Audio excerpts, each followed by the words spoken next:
Alrighty, ladies, welcome back to another episode of the Queen Talk podcast.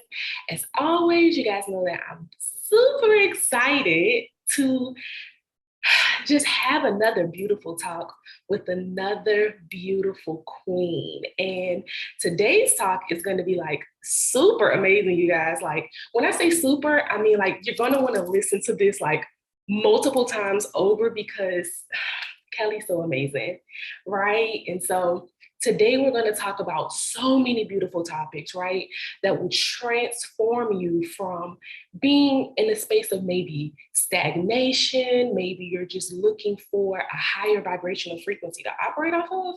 Kelly already know is going to pour into you ladies the spiritual aspect of making the queenhood transformation. So before I just jump right in and let you ladies know everything already, I want to allow Kelly to introduce herself. She is the beautiful spirit being of her company, Beyond Words and Wisdom. And so, Miss Kelly, let the ladies know about you so we can jump right in.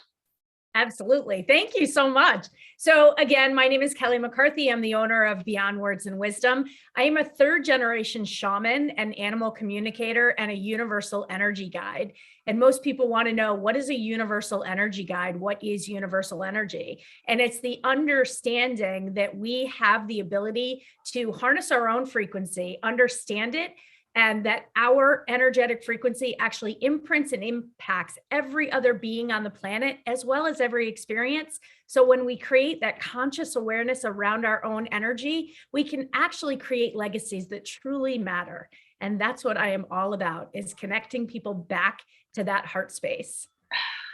That just makes me so happy. Like, so happy. And I think, as you said, that it really, one, it puts life so much more into perspective, right? Because I bet you can relate to a time where you were getting like these little signs and you kind of knew you were a little different because you could see that you were having an experience outside of you, but something probably was telling you like, there's something higher. There's something higher. Like I'm trying to tell you something. You probably were looking around like, first of all, who are you even talking to me? Right? And what is happening? And I bet a lot of women don't even probably recognize the power that they hold spiritually to even start to kind of want to open up that space. So like, how do you think they can tap into that little voice that they're hearing? Yeah. So first and foremost, it's really about learning to trust and taking a step back from the illusion that our linear world is the most important thing in our lives, because it's truly not. Women especially get caught up in their lists and all the things they think they have to do and be to show up and be something, right? Right. And what women really need to understand is that everything that they need is already within them. They just need to remember. And sometimes we as women need to hold the mirror up for others to see the beautiful beings they were born as, because oftentimes they forget through either the conditioning that they have lived throughout their lives, or again, the beliefs that have been instilled in them that are not theirs, but take on as their own stories. It can happen from experience that they've had throughout their lives. And that just continues to take them further away from that spiritual side. So the more that they can learn to take the pause, I love to call it take the pause, try to stay in the present moment, realizing that really this is the only moment that matters. You can't change the past. So worrying about that is a waste of your energy. Trying to figure out what's going to happen in the future is an even bigger waste, because none of us know.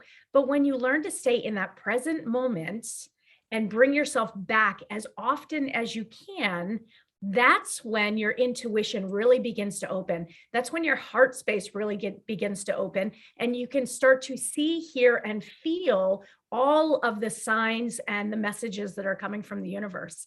But until you learn to take that pause, it just merely will not happen, because your mind, body, and soul are just so busy. You're missing it.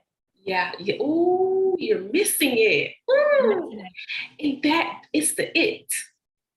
Right? You're missing it. We all move around in a desiring of all of the things we think that we want, but we've seen the example so many times, and so many people state that when you get that thing that you thought that you wanted, it's never truly what you wanted. What you always just wanted was the it that you're missing, which is really just being more present to recognize that this is always the moment. It's literally always the moment. Yeah, the it that they are missing is connection to self, to others, to Mother Earth and the animal kingdom. That really is the it that they are missing. And here's what I always tell women: when you get that little tug that something's missing in your life, when you get that, because it happens to all women at different points in their lives, they get those little taps that they're not happy. They feel like they're missing their life's purpose. They're not sure. And you often hear women say, I don't know what I'm supposed to be doing. I just know that I'm not happy doing what I'm doing. It's because they're so busy doing that they forget to be. And I tell every single person out there, your soul's purpose, every single soul is placed here to love, be loved, and create conscious connections. Your life purpose is what you choose to do with that love and with that connection. Yeah. And when you find that, and it's not even a matter of finding, the more open you become, the more it just naturally flows into your life. And you're like, wow, that's what I want to do. It's not even that you're meant to do it. It becomes this passion, becomes your purpose. Right. And as women, especially now, right, we've kind of awoken to the reality that we can obtain a certain amount of abundance, right, and respectively speaking. And so now we're in a space where we feel like, okay, well, I gotta go, I gotta do, I gotta, but it's like, the real abundance, right? The pure abundance, as you taught me last time we spoke, right? That pure abundance just really looks like, okay, I'm happy with where I am now, right? Like, I'm happy with where I am. If I get all of those nice things, I'm deciding I can be happy then also, right? But I'm so happy with right now that I can do positive actions that will inevitably lead me to the next version of abundance and the next version of abundance, right? Because the mindset that you kind of have to live, I don't even want to say in poverty, but just kind of standard or basic. I feel like sometimes as women, that's the cap. Oh, I've been through the struggles, right? Or have I experienced this or I experienced that? So this is kind of where I have to be right now. But I think a lot of that is just, like you said earlier, letting go of the idea of the struggle, recognizing that we've moved forward, right? Because we're not in the struggle anymore. We're now right here, and that the future is unfolding in front of us by the thoughts that we think. Right. And here's one of the things I've learned most about manifestation is a lot of people think manifesting is receiving what you don't already have. Like they think of, I want a new car, I want a vacation, I want this, I want that, I want a new house. And that is their idea of manifesting their dreams. What they don't realize is that the energy that they choose to stand in right now in this moment is attracting every single experience in their life, whether they're conscious to it or not. Mm-hmm. So when we are constantly thinking about all the things we want, we are telling the universe that we are in lack because we don't already have it. We forget all that we already are and all that we already have, thinking that these materialistic things are going to create happiness when they don't. They're very short-lived, ego-driven wants that once you get it, you're already on to the next thing that you supposedly think you want, when really what you want is that connection. Yep. So true manifestation is understanding that you attract what you are. Mm-hmm. You attract what you are in any given moment. Yeah. So when I tell people, vision boards are like a huge thing for people. They create these vision boards. I say create a vision board that is more about a gratitude waterfall, a gratitude board of everything that you already have. Focus on what you have in this moment that brings you joy, that brings you peace, that brings you comfort. whether they are pictures or whether they are powerful words, Right. because people don't understand the verbiage is just as important as the actual things that they want to manifest. So by having a vision board that has words of gratitude, self-love, compassion, all of these beautiful words, that is just as, if not more powerful than pictures of your dream house, your boat, your car, your Prada purse, or whatever it is you think you want, right? But that will help you stay present. Right. That will help you create the pause in your life to look at this something and read these powerful affirmations, these I am statements that will really just go into your subconscious, into every cell of your body, and begin to shift you unconsciously, which then creates conscious awareness to it. Yes, yes, yes, yes, yes. And so I want to tie in whenever anybody mentions the subconscious mind or unconsciously, I'm just like, ooh, how amazing, right? Because that right there is so powerful. That is a part that if we're not aware that there is a subconscious mind, we'll just live off the same thing every single day, right? And a lot of the part of the subconscious mind that kind of has to be uprooted and planted with new seeds of purity are what you said, our verbiage, right? And the words we speak form the life that we live. Absolutely. Right. And so how we talk about ourselves, how we unconsciously talk about ourselves really imprints the future unfolding. Because if you don't feel worthy, the worthy situation or whatever that would look like will kind of never even unfold in front of you, right? And so can you tell the ladies more about how powerful their words are to obtaining any form of manifestation or even coming back to self, like you said? Yes.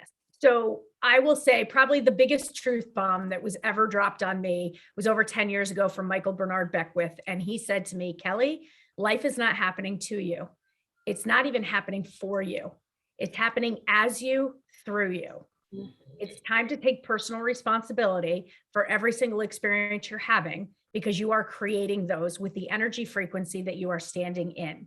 Yeah. And it's 100% because of your verbiage that you use with yourself and others and out into the universe, and how you think, your thoughts. So your thoughts, your actions, and your words create your reality, right? So the verbiage is really important. I used to have a very and I don't like to say negative or positive, because here's why. I believe they're all just experiences to learn from. I don't believe in negative and positive energy. I believe in frequencies. So I used to live in a very low frequency where I would blame everyone else for all of my problems, and I wouldn't take personal responsibility. And I used to use words like, I can't, I don't, I won't ever, instead of learning to say the power of yet. Right. After everything. So, and it's something that I've taught my children, my clients, anywhere I go, when I hear somebody say, I can't do that, and I say, yet. And they say, what?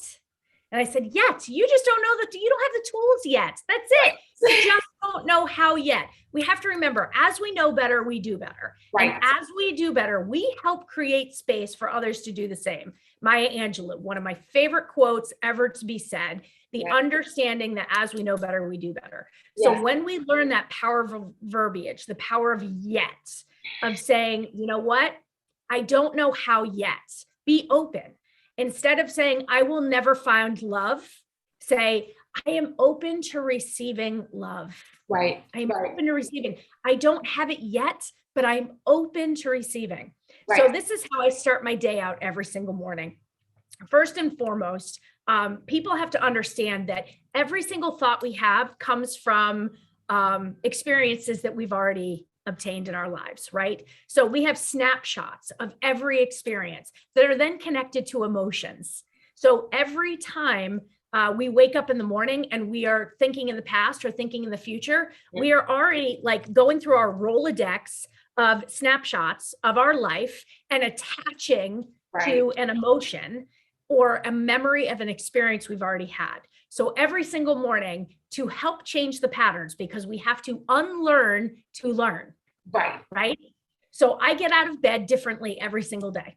Sometimes I roll out to the left, sometimes I roll out to the right, sometimes I jump over my footboard. Why do I do this? It's to change the routine, because we live in such an unconscious life that we have the same routines every single day, right? We say the same things. We do the same things. People drive to work and aren't even conscious of how they got there. They just are like, oh, I somehow got here, but I don't remember driving here, right? Right. You have the same routine. So if you change your routine just a little bit every single day, you're shifting all those photos that are snapshot, and you can actually begin to relearn different and create new patterns. So then when I get out of bed, well, first I just merely say thank you. And I list a couple of things that I'm grateful for already, starting my intention, that powerful verbiage, of greeting the day with absolute love and gratitude for it. And then I land on the floor and I say the sacred yes. Yes to life. Yes. Yes. And it doesn't matter what is happening outside, inside, it doesn't matter. When you start with that sacred yes to life, and then I say, I am open to every opportunity and every possibility the universe has to offer me today, no matter what. No matter what. And already my frequency is already so much higher than if I were to wake up and I'm already listing all the stuff that I need to do. I'm worried about what happened yesterday. I just don't allow my energy to go there. So I'm very, very cautious with my words, my actions, and my thoughts so that I don't go backwards. But if I do, have compassion and non-judgment for myself, and remember that quote, as I know better, I do better. As I do better, I help create space for others to do the same. So those I am statements, women will immediately look in the mirror and say, oh God, I look like crap. Stop. Take the pause and start to look at what you do like.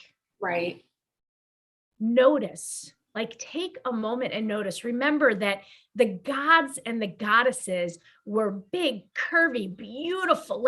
They were put on pedestals for exactly what they were. It wasn't about photo shoots and, taking out Photoshop and all that stuff. No. Our vessels are merely carrying the magic from within. Yes. And I think that right there is so powerful within its own right, because a lot of the reason why it's hard for women to kind of come back to themselves is because the auto programming in their heads have told them that they don't like themselves. And you get on your phone and you scroll and you see what you think is beautiful. And so then when you see that you aren't that, it's like, oh, wait a minute. Another kind of addition to thinking that you're not beautiful. So then when it's time to come back to yourself, like with the example that you use, being inside of the mirror, it's so much hateful thoughts that there's no positive thoughts being put in. So like you said, living inside the mirror and recognizing, all right, so I love me. And because I love me and I am putting myself in a position where I have to start to move towards my purpose. The connection just wants to act up, but I'm not going to allow it. Realizing that when you love yourself, because like you said, we're put here to love ourselves, and that right there is the most powerful. You're able to have more compassion within yourselves. You then can just love other people and not take how they look, how they sound, how they move, what jobs they're working, all of these things. You're able to have more compassion towards them. Your vibrational frequency then naturally rises, right? And then you kind of want to start helping other people. You want to start helping even more people. You want to just start having so much more love and compassion. And that is really where your purpose, if you ask me, where people's purpose truly lies in the growth that they had to have within themselves to overcome their own personal low vibrational frequencies. And then you will see the same in other people, but it's our job to have compassion and to recognize if I can leave this person, because I take pride in this. If a person can leave my presence and they're like, I love Breye'l, like she was so sweet, she was so awesome. I'm like, I did my job. Yep. Always leave people better than you found them. Yes. Always. Yes. Always leave people better than you found them. Yes. So our affirmation for today's episode, I normally say it at the front, but I didn't want to give it away too soon, is I take personal responsibility for my energy. So can you tie us into, because I remember we spoke about this last time and I really want the ladies to get some jewels on this, the balance between taking personal responsibility for our energy and operating from releasing the mindset of generational curses and getting more understanding of ancestral fate. Yes. So as a shaman, I live by three very, very strong principles. And the first is, as the fate of the earth goes, so goes our fate, meaning whatever happens to Mother Earth is going to happen to us, right? The second is we all come from ancestral fate, but we were never meant to live in the pain, the trauma, and the stories of our ancestors' ancestors. We were meant to live in the hopes, the dreams, and the beliefs of our children's children. And it's our personal responsibility to step into creating the destiny we want for ourselves by understanding that our pasts, our lineage is not our business. Our business is to be open to allowing our children to teach us. And this is where the breakdown often happens. And the last principle, and then I'll go back to it, is that we co-create as one energy. Understanding that we have the ability to dream the world into being. It's not about us, but it's about how we show up and share our energy with others, understanding we imprint and impact every other being on the planet, consciously or unconsciously. But when I talk about ancestral fate, here is where the mistake is often made through parents. And again, it's because we don't know any better. I had to learn this as well. Okay, so this is just, we don't understand. When I talk about living in the hopes and the dreams of our children, what do we as parents do? We automatically tell children, you shouldn't do this, you shouldn't do that, you should do this, you should do that. We constantly are trying to conform them to what we have as expectations for them, correct? And oftentimes you will hear people say, well, my mother had cancer, so it runs in our family. Right. Or there's high blood pressure, there's high cholesterol, there's alcohol, drug addiction. There are all these things. So people just automatically take those as their own. Right. Why? Because somebody told you to? Like somebody just decided, oh yeah, well they had it, so automatically I have it? Right. No, we don't have to live in that as a conditioned belief. Yeah. We can choose to consciously change the course of our own ancestral fate and create a whole different destiny for ourselves through our awareness and our acceptance of personal responsibility. But here's where the difficulty comes from in that, especially when it comes to medical diagnoses. The second, starting at a very young age, the first thing you do when you go into a doctor, they have you fill out your medical history. Yep. And you check off every single thing that you know of that has been told to you that is in your family. By writing it down, you are actually creating that connection with the universe that says, oh yeah, well, here you go. They think they have it. We're just going to make sure that it's always present. Right? It's always present. So what I do, of course, I haven't been to a doctor in like 10 plus years, but when I had to take my daughter for her physical for school and sports, I just X'd out the entire part. And the doctor said, wow, you're extremely lucky to not have anything of any kind in your family. And I looked at him, I said, it's a choice. I don't believe in that. Right. It's not going to come through me, and it's sure not going to come through my daughter. Why? Because I choose to live in an energy frequency that doesn't allow that in. Right. And this is what people don't understand, is that every single emotion, every single experience is an energetic frequency, as we are. The highest of energetic frequencies are that of gratitude, love, compassion for self and others, happiness, joy, like all of those. Right. When we learn to live in those, guess what? we don't have things like anxiety, Right. fear, anger, illness, disease. Why? Because those are very low frequencies. Right. And when you're leading up here, those can't get in. Right. They just don't exist. Right. They don't exist. And that's how I choose to live my life, is in a higher frequency. So when people say to me, well, how is it that you don't get sick? Well, because I don't believe in it. Because I know that my conscious awareness of my energetic frequency, making sure that I am taking care of my body, mind, and soul. Yep. That's not going to happen. Yeah, because if the three are so essential, right? Like the mind. They're one. Exactly. Like they literally are one. So when people are out of balance, there's something in the body, mind, or soul that is out of balance. So I work with a lot of people when it comes to trauma, PTSD, all of these experiences. And what we've found is that trauma, illness, all of these things are just trapped trauma in the body. They're trapped experiences from either your ancestral fate or experiences that you have had in this lifetime that are still trapped in your body. Yeah.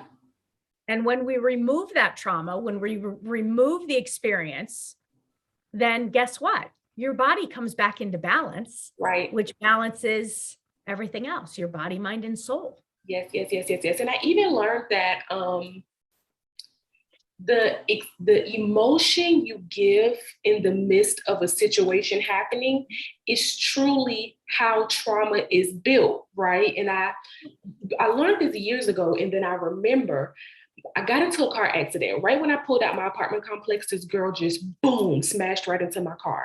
And right when I jumped out the car, I was like, oh no, my car. And then this man was driving down the street and he was like, it's okay, you're fine. It's just a car. And then I thought back to, again, what I learned about the trauma. Like, girl, it's not even as serious. And like, from the moment of the car accident, I just operated in the energy that it's not that serious. I'm still okay. I'm still alive. I got money to buy me another car literally 3 days later. It's not that serious, versus if in that moment I just was just the car and I got a car accident. Like, the emotion we give in the midst of a situation is truly how the trauma gets imprinted on your subconscious mind.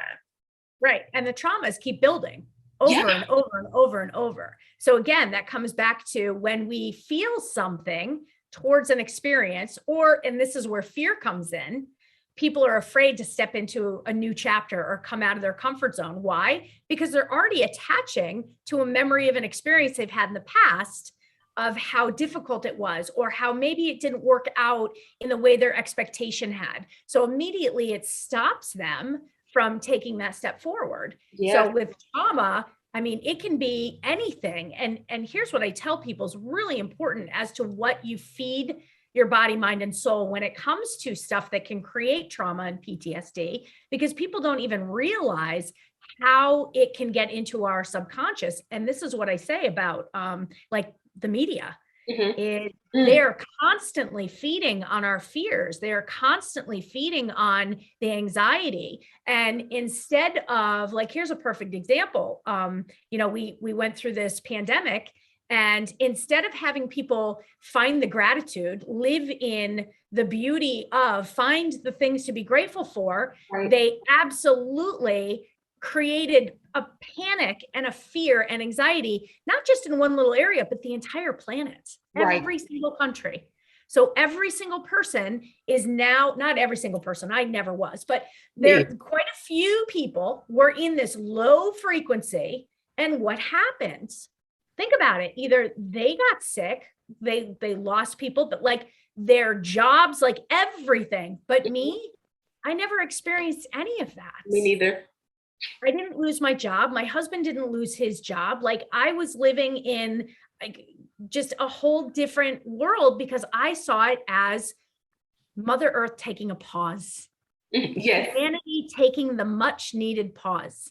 Mother Earth was healing in ways that she hadn't for decades, because people weren't out polluting it. People weren't out killing animals. We saw animals that were almost extinct coming back and being able to revive their populations. Why? Because there was no human imprint. Right. There's no impact, you know? Yeah. So I saw it as people now realizing what was truly important, spending more time with their family, getting outside. Right. I mean, people were going outside and hiking. Like, you couldn't find a kayak. Everybody was outside, and it was like, wow. We're back to the We're back to simplicity. connecting and living a simple life, understanding what was truly important. And it took that for it to happen. But unfortunately, people weren't living in the gratitude of it. They were living in the fear of it, creating more fear. Right. Right. So I always tell people, be very mindful of what you choose to spend your time, taking in, especially before you go to bed, because what you watch, what you read actually is just accumulating and circulating through your entire body unconsciously. Yeah. For however many hours you're asleep. And people wonder why they wake up and either they didn't have a good night's sleep, or, they're not fully rested, or they wake up already stressed out and anxious. Ask yourself, what did you do the night before? Did you watch some kind of show that had a lot of violence? Were you scrolling social media where there was all this negativity, with people just bashing and like, where did you spend your time? Yeah, but that goes back to how you said that people, you can unconsciously drive to work. Yeah. The nights even become the exact same way. You have to start to think like, what did I do last night? Like, what happened last night? But that's why, again, like you said, switching up the nightly routines, or not even switching up nightly routines, but just switching up. Okay, normally I watch TV. What you are doing. Right. That's all. Yep. Instead of sitting down and watching some gory show, or sitting scrolling through social media, or watching the news, pick up a book and just even read a few pages that will absolutely start to shift your frequency. Because it doesn't have to be a self-help book. My goodness gracious. It can be this beautiful love story. It can be, you know what I mean? It doesn't have to be something like that, or, color, or, if you have children, play with your kids, go outside, kick a ball around. But here's the thing. People are like, oh, I'm so tired. I've worked all day. You're tired because you're not living your truth.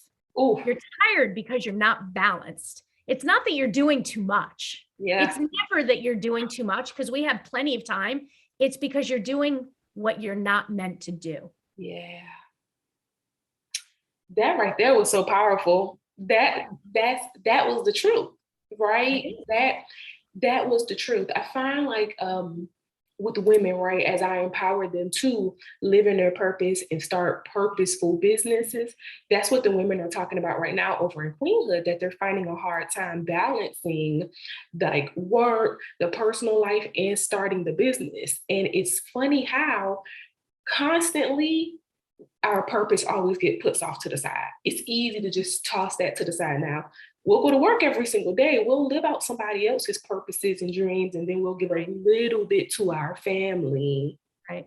And then nothing to the business. But it's funny because it's almost like a catch-22. Would you rather be, quote unquote, tired of working for someone else's dream, or for yourself? Would you rather feel like, gosh, I've been thinking and thinking all day for your own dream, or for someone else's? Because 9 times out of 10, when you do the things that you love, you really won't feel that same type of mental tiredness.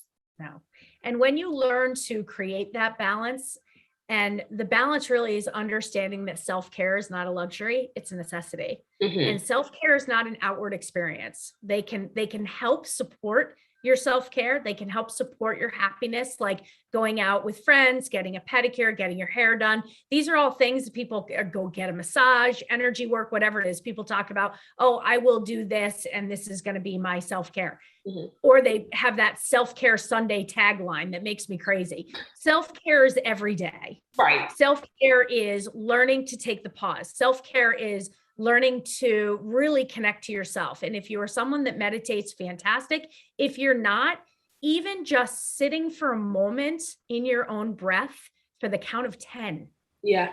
You know what I mean? It's not about, oh, I have to sit in this position of Om for an hour for it to be worthy, or I Right. have to work out 5 days a week for it to be worthy. No, it's just noticing little things. Yeah. Are you drinking enough water?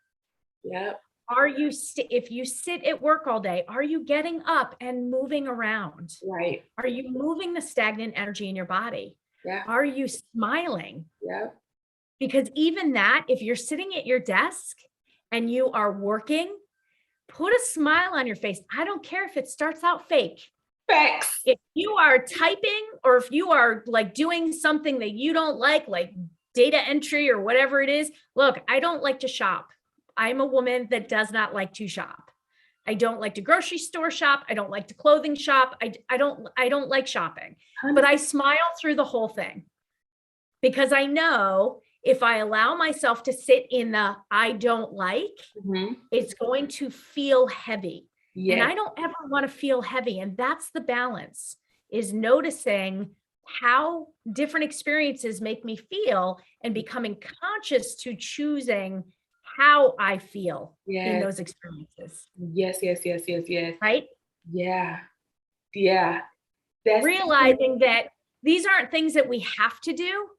They're things that we should want to do. right. Right. It's a privilege to be able to go to a grocery store. I am in gratitude that I get to go shopping. Yeah, It's because it was something just that a time that people couldn't go shopping. But even then, it's a matter of verbiage. Have, want. Yeah. I have to do this. When you have to do something, there's resistance. Right? And when we resist, the universe pushes and makes things feel harder, even though they're not harder. Right. Because we are resisting or we are pushing. Same thing with business. When women are like, I have to get my business moving, I have to do this. You don't have to do anything. Right. The second you stop pushing, the second you stop resisting is the moment the universe starts to match your energy. Yeah. But you have to stay consciously aware. And is this easy? Absolutely not. Right. However, we have to be compassionate with ourselves in the learning process, understanding again, as I know better, I do better. Yes. Yes. Because the compassion. It's not about punishing ourselves. Right. It's not about shaming ourselves. It's not about guilting, blaming, none of that. You yell at your kids, just realize in that moment, as I know better, I do better. And have the compassion for your children and simply apologize. Yeah. Oh, take that personal responsibility. Yeah. So I apologize to my 16-year-old daughter. I don't know how many times a day. Why? Because I'm still living in the experience of what it was like for me to be 16. Ooh, forgetting that she is my teacher. Yeah. It's not for me to mold her life. It's for me to allow her to experience and ask her if she would like my guidance from my experience. That's so when I talk to my kids, I have a 20-year-old son who serves in the military, and I have a 16-year-old daughter still in high school. These are the things I say when they come to me and they want to talk. I will ask them, do you just need to vent and be heard? Do you want to be held? Of course, I can't hold my son, but I virtually hold him. Or would you like my guidance from an experience I had that was similar to yours? Right. And then I listen for what they need, and I let them receive what they need. Period. It's not about me telling them what's right or wrong. It's about me allowing them to learn in their own rights and their own experience. Right. Because their experience is not mine. Yeah. Mine was not theirs. And that's where the compassion comes in. Yes. But that also is the ancestral fate. I am breaking the cycle because as parents, what do? We do the complete opposite of what our parents did. Right? Because we think we know better because they did it so wrong. And then they did the complete opposite of their parents. Right. And it just, the cycle keeps going. What if we were to just stop and allow our children to lead because they're closer to spirit? Yeah. Right. They're closer. They still have the imagination. What do? We stop them. Right. Like, no, you got to get dressed. You have to go do this. Stop doing this. Stop playing. Stop this. Stop that. We have a schedule to keep. Right. Oh, let them be. Yeah. Learn from them. Let them be our teachers because they truly are. They carry such amazing wisdom. Yeah. Yeah. Because children can see right through things. Absolutely. They have no filter. Right. They have not been conditioned to think, be, or live differently yet, right? It's through their conditioning of school, adulthood, social media, all of these other things. It forms all of their beliefs and all of their verbiage and everything else, right? But as young children, they still have the freedom to think. And we see them as pushing boundaries. How do we know that they shouldn't, climb that rock? Right. Because what's a boundary? Coming from a fear of we don't want them to get hurt. No, we did it. I survived. Oh my gosh, when I think about the life that I had as a child, oh my goodness gracious, we didn't have any of these safety features. Right. We didn't have phones. We didn't have any of this stuff. I'm like the last of, Generation X, where like the phones just came in. Yeah. But still, through the past, however many years of having kids, I noticed that my conditioning, my beliefs were shifting. And I was, I have to have locks for this, and I have to do this, and I have to, no. Right. From the fear mindset. Yeah. And, I think a big part about this entire talk that we had today is just really about being more in the present and receiving mode, versus resistance mode. Right. And women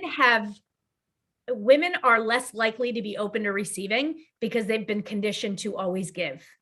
I'm a good mother when I do this. I'm a good wife when I do this. I'm a good friend when I do this. I'm a good employee when I do this.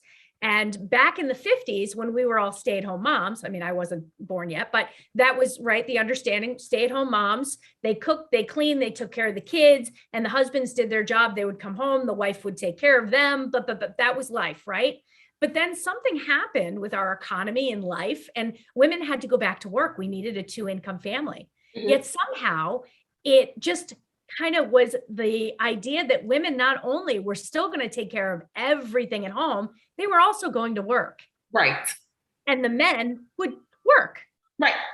And then we had this beautiful awakening from many men that realized that, oh, wait, my wife shouldn't have to do it all. I'm going to step in and I'm going to offer my assistance in everything, because these aren't jobs. This is my life. This is my family. I should want to help with the cooking, help with this is not a, he should do this, she should do that.